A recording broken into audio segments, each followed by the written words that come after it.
Há alguns anos, a mexicana Charu Leal pediu a Deus que explicasse a ela em que momento do Apocalipse nos encontramos e o que viria depois. Ela conta que Deus começou a revelar pouco a pouco e tudo começou através de um sonho que eu vou estar traduzindo a seguir. Esse foi um sonho diferente de todos que eu já tive, como se uma tela gigante se abrisse na minha frente. De repente vi o mar intensamente agitado, mesmo sem uma tempestade acontecendo. As ondas batiam umas nas outras e em cima do mar flutuavam no ar uns símbolos ou desenhos. Até esse momento, eu não sabia o que eles significavam. O que eu achava muito estranho era que tudo parecia tão real, com exceção desses símbolos que pareciam terem sido feitos com tinta. Em cima dos desenhos tinha o que parecia ser um planeta preto. Pelo menos era o que eu pensava até esse momento. O céu estava iluminado, mas não muito. Era como antes do anoitecer. Enquanto eu vi os desenhos feitos com tinta, eu perguntei, o que é isso? Mas Deus, em sua infinita paciência, me mostrou que esses desenhos eram números. Quando eu perguntei o que é isso, esses símbolos se transformavam em 1, 5, 1, 5. Eu continuava sem entender. Voltei a perguntar, o que é isso? Foi então que vi a mão de Deus juntando o 1 com o 5. E tudo começou a se transformar em 6, 6, 6, 6. Quando eu entendi a referência, os números voltaram a ser como desenhos e símbolos. Do nada, em cima do planeta, eu vi o pé de Deus descendo para esmagar aqueles símbolos. E os símbolos se tornaram pó, que foram espalhados pelo vento. Então me acordei. E me impactou tanto que a primeira coisa que eu fiz foi desenhar o que vi. Depois desse sonho eu tinha mais perguntas que respostas. Mas antes de contar a vocês a interpretação, eu vou comentar sobre outro sonho que me ajudou a entender esse. Nesse sonho eu estava junto com um grupo de pessoas dentro do TEC de Monterrey. E por alguma razão tudo estava escuro. Quando do nada alguém falou, nos encontraram. Aí a gente correu para se esconder num quarto de arquivos muito pequeno, tentando não fazer barulho nem sequer com a respiração. Só que na verdade não adiantou de nada, porque na mesma hora eles abriram a porta onde nós estávamos e nos tiraram sob ar. Foi aí que eu vi que eles eram árabes vestidos todos de preto. Eles nos levaram em fila indiana, isto é, um atrás do outro. E quando a gente saiu dali, do nada já não estávamos mais no TEC, senão na Avenida Alfonso Reyes, onde está a estação do metrô, aqui. Estava de noite e não havia um carro sequer. Não tinha iluminação, os semáforos estavam desligados e todos, absolutamente todos, éramos levados da mesma maneira. E tinha um árabe de cada lado da avenida. Eram numerosos e eles faziam a gente caminhar pelo meio. Enquanto íamos caminhando, eles apontavam com as suas armas pra gente. E foi aí que eu escutei esse grito pela primeira vez. Eles apontavam as armas e obrigavam a gente a gritar, a levantar as mãos e gritar.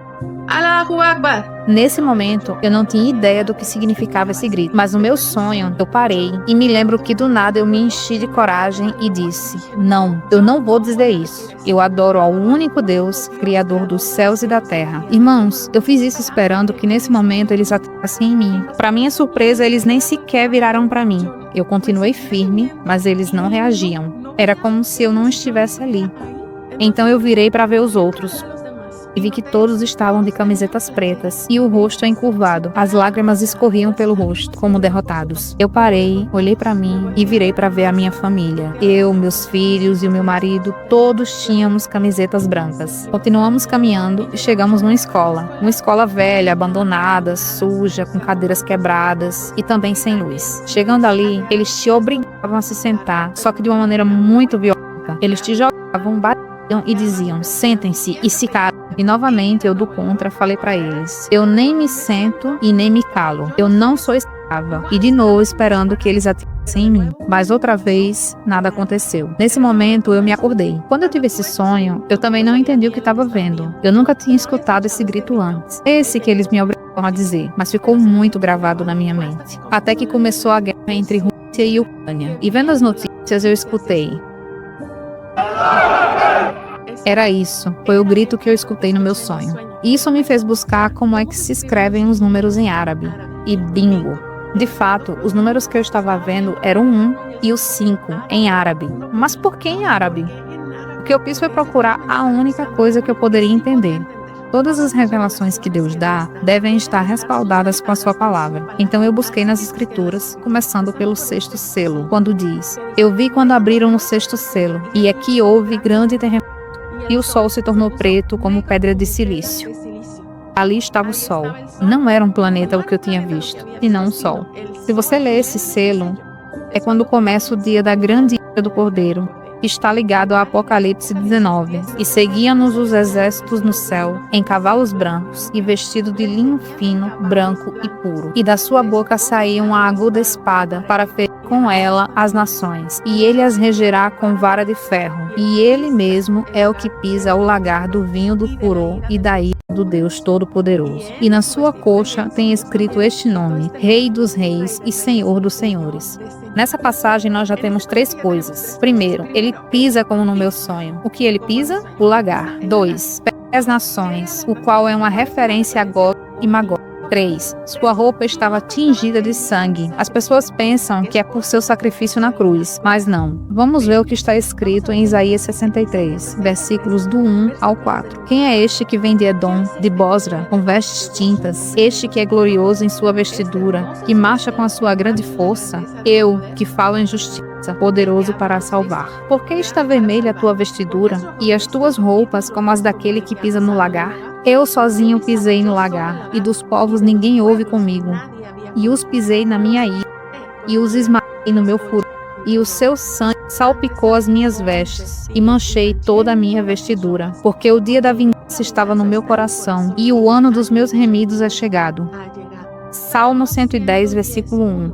Assenta-te à minha mão direita, até que ponha os teus inimigos por escabelo dos meus pés. A quem ele está esmagando?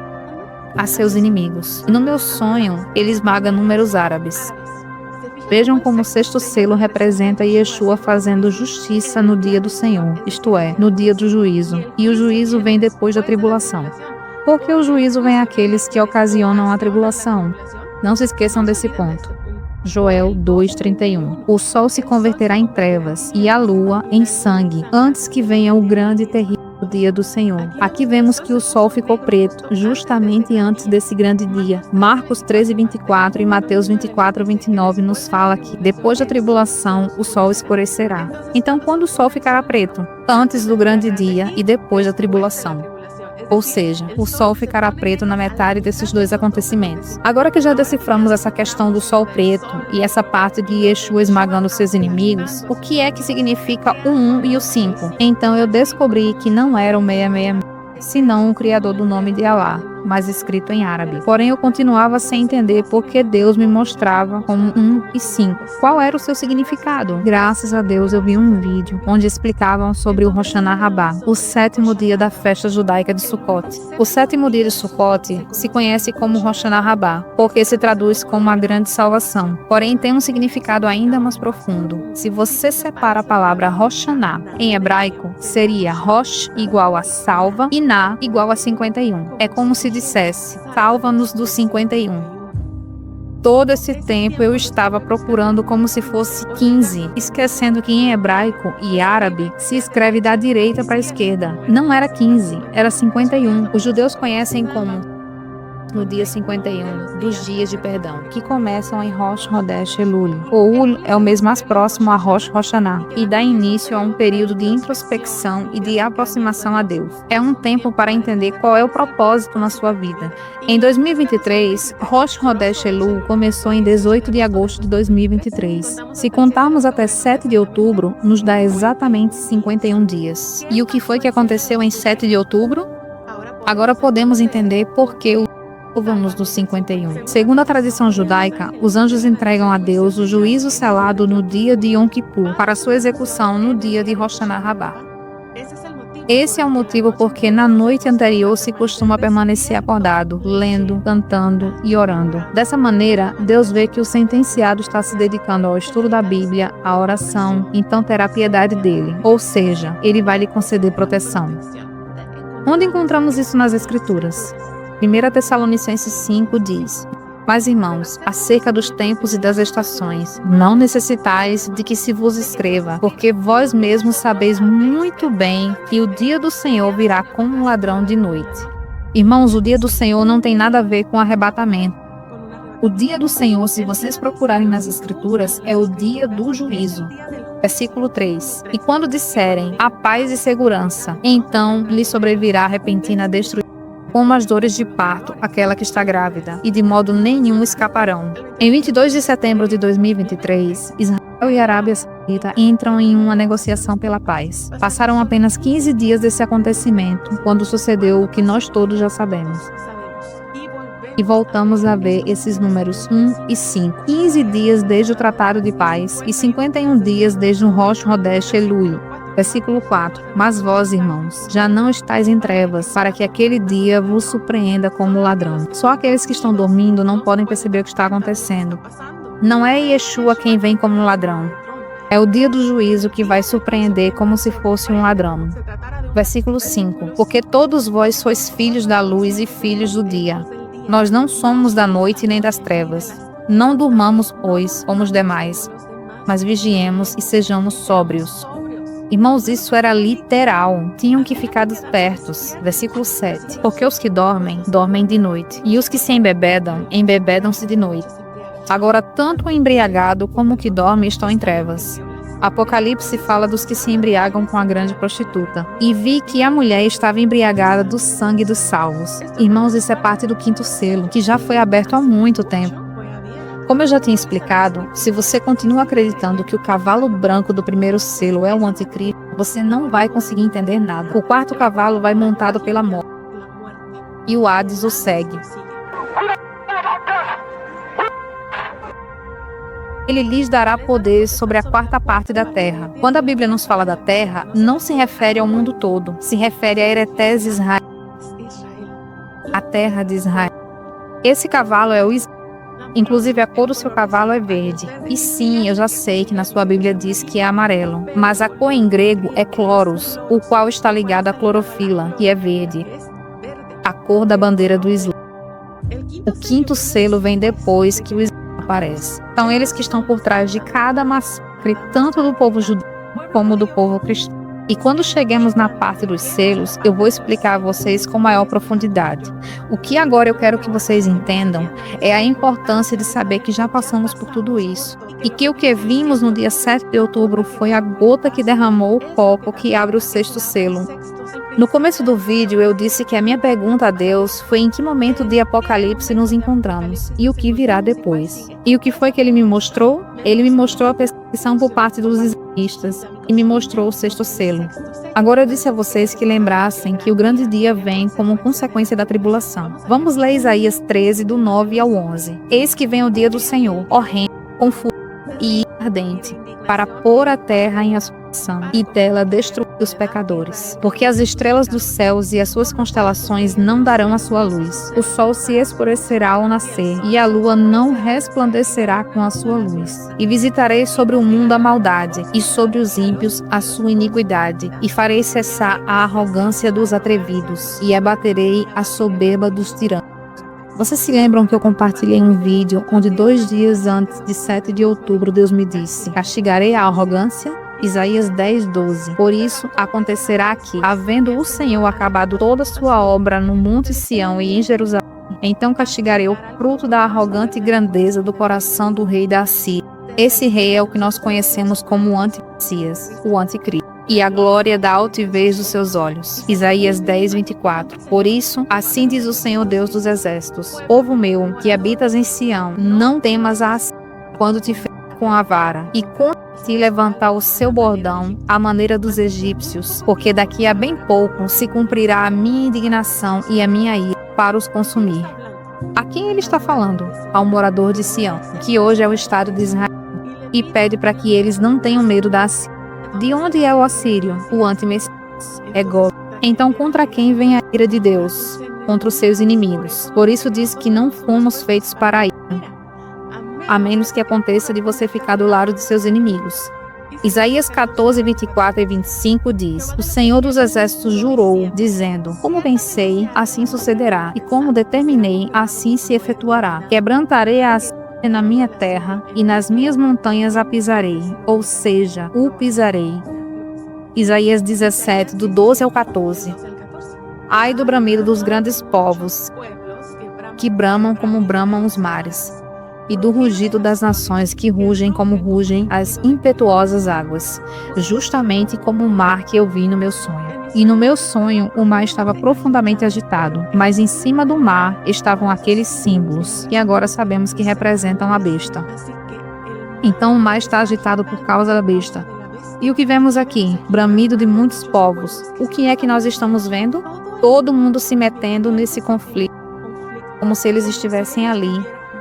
Brasil fazendo alianças, África do Sul processando Israel, e que entrando em acordo de como vão castigar Israel.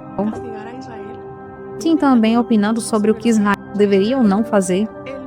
O mundo inteiro com Israel por se defender.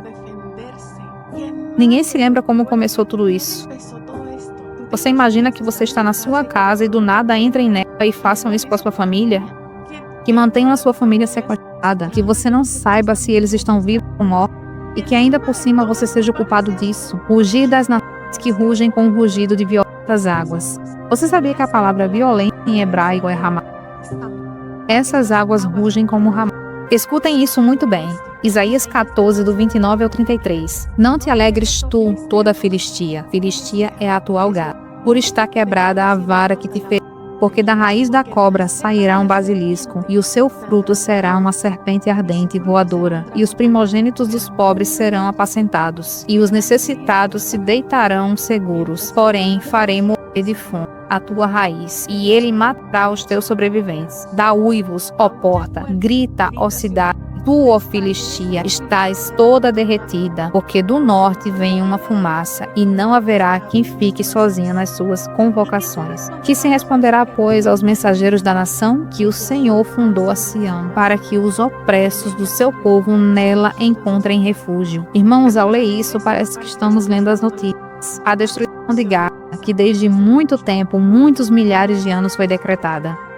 Estamos vivendo o final do filme. O que é que Deus mandou responder a todos os noticiários que estão perguntando por que Israel está fazendo isso? O que vai acontecer com as pessoas que vivem em Gaza? Aqui está a resposta.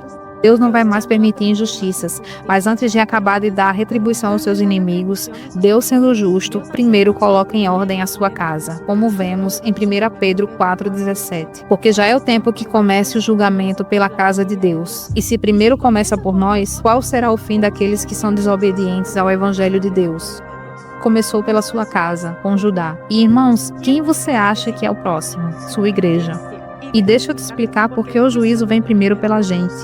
O juízo tem a finalidade de que você se arrependa de todo o coração. Deus, em sua infinita misericórdia, permite que vivamos essas coisas para que de uma vez por todas nosso coração amoleça.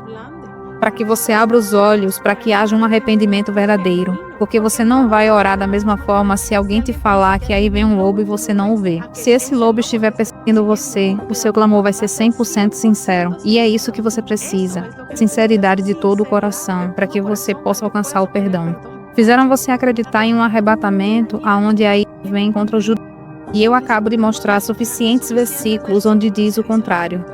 Aí vem contra aqueles que machucaram os seus filhos, judeus e cristãos. Quando o juízo terminar, virá aí. A ilha é desenrolada por esses 51 que eu vi no meu sonho, que representa os membros da besta. Os assírios são aqueles que estão dando as ordens. Não é tão somente uma pessoa que vai aparecer, é alguém que já está aqui, que está mexendo todos os fios por debaixo das águas, ou talvez não tão embaixo. Quando Deus esmagar os seus inimigos, começará o reino messiânico. Água turva, águas amargas sujaram a minha palavra. Foi isso que Deus me disse no sábado 10 de fevereiro de 2024. O que aconteceu no dia seguinte? Lake Church. Na lei das águas amargas, eles a davam à mulher que era adúltera. E o que é que temos visto no estudo das igrejas? Adultério para com Deus, honrando ensinamentos humanos e desobedecendo a palavra de Deus, ignorando a ele para seguir a Balaão. Em Apocalipse 8, ele nos fala do absinto, que cai nas águas, pelo qual morre a terceira parte dos homens. Esse absinto são aquelas águas amargas. Em Apocalipse 10:10 diz: E tomei o livrinho da mão do anjo e o comi. E na minha boca era doce como mel, e havendo-o comido, o meu ventre ficou amargo.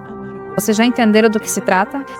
Esse falso evangelho que soa tão doce e agradável, mas que ao comê-lo amarga suas entranhas, e você morre. Por isso foi que Deus me falou: minhas ovelhas morrem, Por isso Yeshua manda voltar a pregar em Apocalipse 10:11, onde diz: importa que profetizes outra vez a muitos povos, e nações, e línguas, e reis. Mateus 24:14. E esse evangelho do reino será pregado em todo o mundo, em testemunho a todas as nações. Então virá o fim. Se você ler todo o capítulo de Mateus 24, você se dará conta que cita essa pregação do evangelho como o final de todos os acontecimentos no fim da tribulação.